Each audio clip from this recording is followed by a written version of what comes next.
Clouds float by an angel guarding the thousands of men and women buried in the Cedar Grove Cemetery. This cemetery is a living museum of New Bern. It is the final resting place of a lot of people who were important in this community and in this state. Here in the heart of New Bern, trees sway in the wind, and all you can hear are birds chirping happily.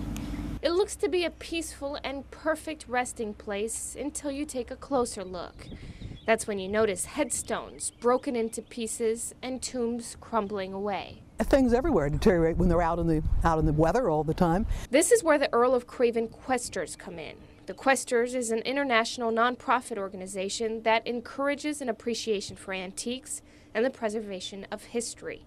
Locally, we have a group of 20 women whose mission is to preserve and restore the historic memories captured in these graves. Too often today, many of the tombs and the graves here are without people to care for them. And so we'd like to preserve that history.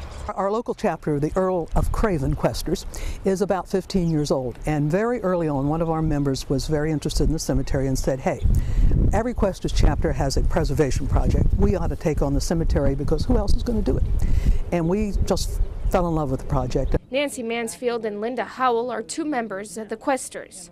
They not only fell in love with the project, but also with the stories and the people who walked the same New Bern streets as them hundreds of years ago. The earliest graves here are brownstone graves that were moved from Christ Church, probably dating from 1798 after the yellow fever epidemic that year. 4,000 graves span the cemetery, some more famous than others. There's William Gaston, who is probably the most famous New Bernian buried here.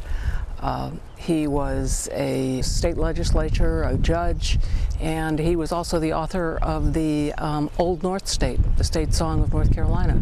Isaac Taylor, some of his descendants are Livingston and James Taylor, the songwriters and singers. But even their graves and the grounds around them need the helpful hands of the Questers. So we came in, we raised some money, and we provided some money, and the city provided a lot of manpower, and we restored the fountain. One of the things that is being restored at the cemetery is this weeping arch. And as you can see, a lot of water can be retained in these walls. Now, this is the main entrance to the cemetery, and it has an interesting rumor about it. The rumor is if you walk in and a drip of water falls on your head as you're walking in, that means you will be the next person buried in this cemetery. Over the past 15 years, the group has raised and spent $65,000 to make the cemetery a better place.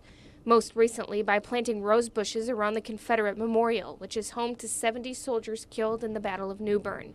Slowly, these women are finishing their seemingly never-ending feat. It's all part of our mission to make the cemetery accessible and interesting and with the intention of helping to keep it up.